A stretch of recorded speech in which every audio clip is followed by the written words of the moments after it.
नमस्कार, आप सभी का स्वागत है engineer Rajesh sir YouTube channel पर, जहां पर हम लोग आज बात करेंगे एक न्यू टॉपिक के बारे में। क्योंकि ये टॉपिक आपका पॉलिटेक्निक में भी पूछा जाता है, विद फिगर आपको डिफाइन करना होगा। और सेकंड आ जाता है आपका, यदि आप किसी कंपटीशन का एग्जाम देते हैं तो कंपटीशन में भी ये पूछा जाता है क्वेश्चन।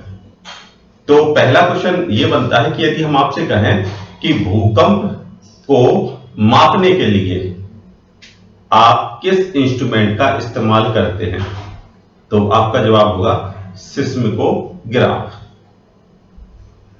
लेकिन हमने यंत्र के बारे में पूछा, हमने ये नहीं पूछा कि जो ग्राफ बन के आता है उसका नाम नहीं पूछा था। हमने सिर्फ पूछा था आपसे इंस्ट्रूमेंट के नाम के बारे में कि भूकंप को मेजर करने के लिए किस इंस्ट्रूमेंट का इस्तेमाल किया जाता है। तो यही काफी यही जो क्वेश्चन है यही इंपॉर्टेंट हो जाता है। क्योंकि अगर आप एई असिस्टेंट इंजीनियर की तैयारी कर रहे हैं, या आप जेई की तैयारी कर रहे हैं, या किसी भी कंपटीशन की तैयारी कर रहे हैं, तो वहां पर काफी जो क्वेश्चन पूछा जाता है उसका जो आंसर होता है कई पार्ट के, मतलब ये समझिए उसके नियरेस्ट रहता है।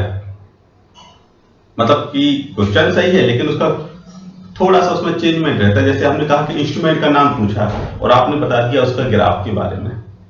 तो ऐसे ही आज हम लोग जानेंगे एक न्यू इंस्ट्रूमेंट जो कि किसी भी प्राकृतिक आपदा जो होती है, जैसे आपका भूकंप वगैरह आता है, उसको मेजर करने के लिए एक इंस्ट्रूमेंट का इस्तेमाल किया जाता है जिसको कहते हैं भूकंपी त्वरण मापी, सिस्मिक एक्सीलरोमीटर या भूकंपी त्वरण मापी। और इसके द्वारा ही बनाया जाता है सिस्मोग्राफ। सिस्मिक जो ग्राफ होता है इसी मशीन के थ्रू बनाया जाता है। जो आपको यहाँ पर मशीन दिख रही है, इंस्ट्रूमेंट दिख रहा है, इसके द्वारा जो ग्राफ बनाया जाता है, जो आपने देखा यहाँ पर जो जिगजैग लाइन जा रही है, यही आपका सिस्मोग्राफ कहलाता है। ठीक है, तो ये ग्राफ कहलाता है। तो सबसे पहले जानेंगे कि ये जो सिस्मिक एक्सीलरोमीटर है, भूकंपी त्वरणमापी जो होता है, वो क्या चीज है और कैसे ये कार्य करता है। सेकंड जानेंगे उसके पार्ट के बारे में कि उस इंस्ट्रूमेंट में कौन कौन से पार्ट होते हैं। और थर्ड में जानेंगे कि सभी पार्ट का कैसा वहां पर इस्तेमाल होता है, कैसे हम उसका यूज करते हैं। ठीक है, तो सबसे पहले बात करते हैं भूकंपी त्वरणमापी। कई प्रकार के भूकंप मापन यंत्र होते हैं। जैसे कि आपने देखा भूकंप को मेजर करने के लिए कई इंस्ट्रूमेंट का इस्तेमाल किया जाता है। लेकिन किसी रेफरेंस की अनुपस्थिति में, मतलब किसी के सापेक्ष यदि हम कोई चीज मेजर कर रहे हैं, तो जो सापेक्ष डिस्प्लेसमेंट का मापन करना काफी टिपिकल हो जाता है कि हम भूकंप किसके रिस्पेक्ट में या किसके संदर्भ में मेजर करें। ठीक है, तो पहले क्या है कि हमें यहां पर रेफरेंस देखना पड़ता है। यही तो है, यदि हम आपसे कहें कि कोई व्यक्ति दौड़ रहा है तो या स्पीड से जा रहा है, तो आप कैसे पता करेंगे कि ये स्पीड से जा रहा है? आप स्थिर वस्तु के सापेक्ष ही तो गतिमान वस्तु के बारे में कंपैरिजन करेंगे, तभी तो वो कहलाएंगे कि हाँ ये गति है इसमें। ऐसे ही तो है। मान लीजिए यदि दो ट्रेनें एक साथ जा रही हैं तो उनके बीच में कोई भी चेंजमेंट नहीं हो रहा है, अवस्था परिवर्तन नहीं हो रही है, तो दोनों की जो सिचुएशन है वो तो आपकी स्थिर अवस्था में रहेगी। और यदि एक ट्रेन रुकी है और दूसरी ट्रेन चल रही है तो आपको महसूस होगा कि हाँ एक ट्रेन चल रही है, क्योंकि रुकी हुई ट्रेन के सापेक्ष में आप गति का मापन कर रहे हैं। ठीक है, तो ऐसे क्या करते हैं कि यदि भूकंप आ जाए तो हम किसी न किसी रेफरेंस में किसी के सापेक्ष ही तो भूकंप को मेजर करेंगे। तो यही जो किसी के सापेक्ष भूकंप को मेजर करना होता है, यही टिपिकल हो जाता है। इस प्रकार की कठिनाई कहां आपकी पुल निर्माण तथा हवाई जहाज की पंख के कंपन मापन में भी सामने आती है। मतलब जो ब्रिज का वाइब्रेशन है और एरोप्लेन में जो वाइब्रेशन उत्पन्न होता है, इसको मेजर करना थोड़ा टिपिकल हो जाता है। अतः इस प्रकार के कंपन का मापन हम लोग किससे करते हैं? भूकंपी त्वरणमापी सिस्मिक एक्सीलरोमीटर के द्वारा ही हम लोग इसका मतलब वाइब्रेशन या कंपन को मेजर करते हैं। क्योंकि जब भूकंप आता है तो भूकंप में क्या होता है? जमीन कांपती है, वाइब्रेट होती है, कंपन होता है, तो उसी कंपन को हम लोग मेजर करते हैं। या किसी इंस्ट्रूमेंट में या किसी मशीन में कंपन हो रहा है और उस कंपन को हम लोग मेजर करते हैं। तो आप जान गए होंगे कि कंपन या वाइब्रेशन को मेजर करने के लिए भूकंपी त्वरणमापी का इस्तेमाल किया जाता है। चाहे जमीन का भूकंप हो, चाहे एरोप्लेन का भूकंप हो, मतलब एरोप्लेन में वाइब्रेशन हो, चाहे आपका पुल में वाइब्रेशन हो, चाहे आपके जमीन में वाइब्रेशन हो अर्थ में। तो आप समझ गए, इन सभी का जो वाइब्रेशन मेजरमेंट होता है वो हम लोग भूकंपी त्वरणमापी के द्वारा मेजर करते हैं। अब बात करते हैं कि इसके पार्ट कितने होते हैं। तो भूकंप मापी में जो आपके पार्ट होते हैं वो होते हैं आपके 7 पार्ट होते हैं। ठीक है, तो यहां पर ये 7 पार्ट दिए हुए हैं। पहला आता है seismic mass, second spring, damper, housing, reducing, recording pen, 6 आ जाता है रिकॉर्डिंग ड्रम और 7 आता है आपका इलेक्ट्रिक ट्रांसड्यूसर। ठीक है, तो ये 7 भाग होते हैं किसी भी इस इंस्ट्रूमेंट के। तो अब वो 7 भाग देखेंगे कि कहां कहां पर कैसे लगाए जाते हैं। तो पहला तो है आपका सिस्मिक माप। जो सिस्मिक माप है वो आपका है यहां पर ये वाला भूकंपी द्रव्यमान। जो ये है एम बना हुआ है, ये जो एरिया है वो आपका भूकंपी द्रव्यमान का है, पहला वाला।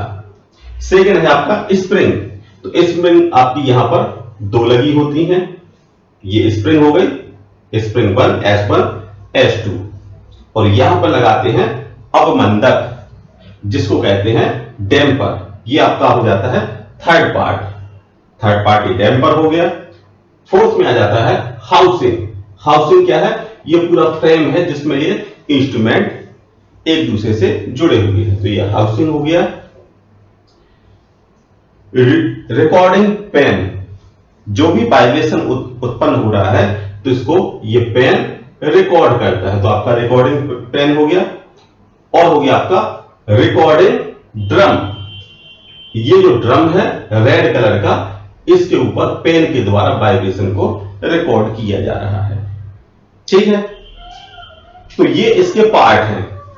अब इसमें देखते हैं कि भूकंप को मापन करने के लिए या पिंड के भूकंपी, मतलब आपका जो पिंड के द्वारा हम क्या करते हैं उसका वाइब्रेशन या कंपन मापन करते हैं, वो होता है आपका भूकंपी द्रव्यमान। द्रव्यमान का संबंध स्प्रिंग व अवमंद से होता है। जो आपका जो भूकंपी द्रव्यमान है ये वाला, इसका कनेक्शन किससे होता है? स्प्रिंग से, और थर्ड आपका अवमंदक से होता है। मतलब आपका जो मास है, भूकंपी मास है, इसका जो कनेक्शन रहेगा वो आपका स्प्रिंग से रहेगा, 2 स्प्रिंग से और एक आपके डैम्पर से। और इसके दूसरी तरफ यहां पर जो रिकॉर्डिंग पेन होता है ये आपका भूकंपी द्रव्यमान से कनेक्ट होता है, जो यहां पर ड्रम के ऊपर एक ग्राफ खींचता है, जिसको कहते हैं सिस्मिक ग्राफ। सिस्मोग्राफ क्या देते हैं? सिस्मोग्राफ जो है आपका ये कहलाता है। ये जो नीचे वाला पार्ट है ये आपका कंपन है।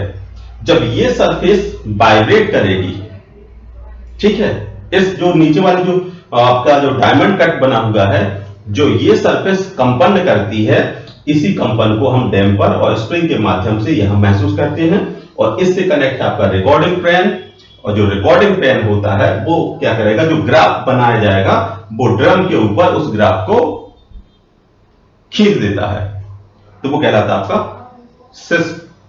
सिस्मोग्राफ।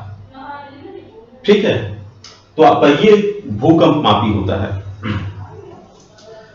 भूकंपी त्वरणमापी में प्रयोग किए जाने वाले पिंड को भूकंपी द्रव्यमान कहते हैं।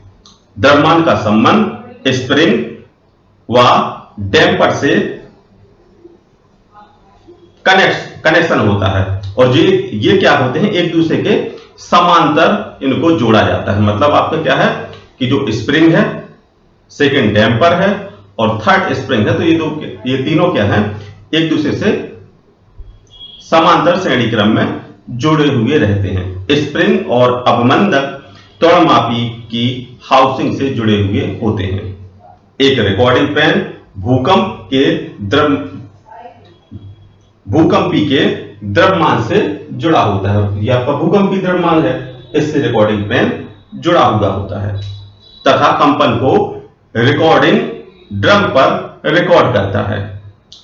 भूकंपी द्रव्यमान एक ट्रांसड्यूसर से जुड़ा हुआ होता है। अब बात करते हैं कि बाकी आपको सिस्मिक मास तो समझ में आ गया, आपका भूकंपी मास ये हो गया, ये स्प्रिंग हो गई, ये स्प्रिंग हो गई, ये डैम्पर हो गया। इनका काम होता है वाइब्रेशन को झटके हैं उनको बैलेंस करने के लिए। स्प्रिंग आ गई, डैम्पर आ गया, डैम्पर का भी वही सेम वर्क होता है। हाउसिंग हो गया पूरा फ्रेम जिसमें ये पूरे पार्ट जुड़े हुए हैं। रिकॉर्डिंग पेन हो गया जो रिकॉर्ड करेगा आपका, रिकॉर्डिंग ड्रम हो गया जिसके ऊपर आप ग्राफ को खींचते हैं। अब बात करते हैं 7 इलेक्ट्रिक ट्रांसड्यूसर। ट्रांसड्यूसर का काम होता है किसी भी एक राशि को दूसरी राशि में कन्वर्ट करना। मैकेनिकल राशि को इलेक्ट्रिकल राशि में कन्वर्ट करना है, या इलेक्ट्रिकल राशि को किसी सिग्नल की फॉर्म में कन्वर्ट करना है। यह होता है आपका ट्रांसड्यूसर का काम। ठीक है, तो यदि यहां पर वाइब्रेशन हुआ, कंपन होगा, तो उस कंपन को वो क्या करेंगे, यदि हमें डिजिट की फॉर्म में चाहिए तो ट्रांसड्यूसर क्या करेगा, उस वाइब्रेशन को डिजिट की फॉर्म में कन्वर्ट कर देगा। तो ये काम होता है आपका ट्रांसड्यूसर का। और ये ट्रांसड्यूसर जो होता है आपका मेट्रोलॉजी में शुरुआत में दिया हुआ है, ये सब्जेक्ट है मेट्रोलॉजी, उसमें शुरुआत में दिया हुआ है। तो आशा करते हैं कि आप ये सिस्मोग्राफी आसान और सरल भाषा में समझ गए होंगे। तो जब भी आपसे कोई पूछे कि भूकंप को किस यंत्र के द्वारा नापते हैं, तो आप कहेंगे भूकंपी त्वरणमापी, सिस्मिक एक्सीलरोमीटर, ना कि सिस्मोग्राफी। क्योंकि जो आपका सिस्मिक एक्सीलरोमीटर होता है उसी के द्वारा जो आपका सिस्मोग्राफी ग्राफ खींचा जाता है। तो वो ग्राफ की बात नहीं कर रहे हैं, वहां पर सिर्फ बात हो रही है इंस्ट्रूमेंट की।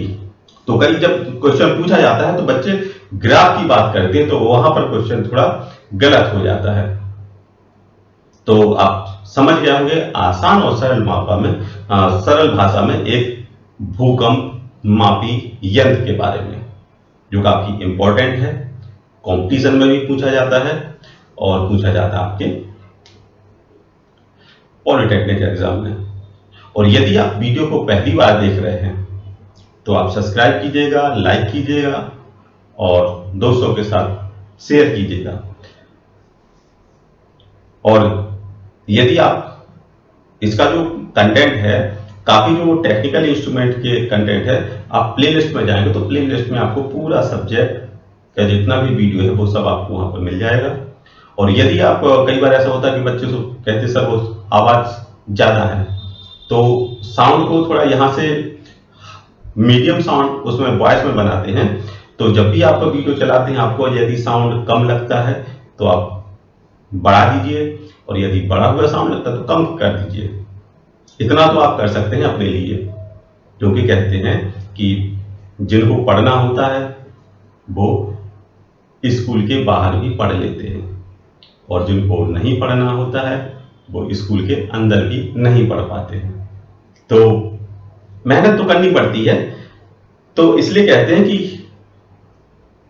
कोशिश कीजिए, आपका कहीं ना कहीं आपको प्रॉफिट मिलेगा। और इंजीनियरिंग फील्ड एक ऐसा फील्ड है, यहां पर आपके पास यदि नॉलेज है तो आप कहीं पर भी टिक सकते हैं। ठीक है, और यदि आपके पास नॉलेज नहीं है तो टिकना पॉसिबल हो जाता है कि आप वहां पर टिक नहीं पाते हैं। इसलिए इंजीनियर्स, यदि आप इंजीनियरिंग फील्ड में हैं तो नॉलेज को अपडेट करते रहिए। यदि आप कंपटीशन में फील्ड में हैं तो भी नॉलेज को अपडेट करती रहिए, क्योंकि कोई भरोसा नहीं कहां से कौन सा क्वेश्चन आ जाए। तो आशा करते हैं कि आप समझ गए होंगे सरल और आसान भाषा में भूकंपी त्वरणमापी। तो मिलते हैं नेक्स्ट वीडियो में, जो आपके लिए काफी ज्ञानवर्धक होगा और हेल्पफुल होगा। तब तक के लिए धन्यवाद।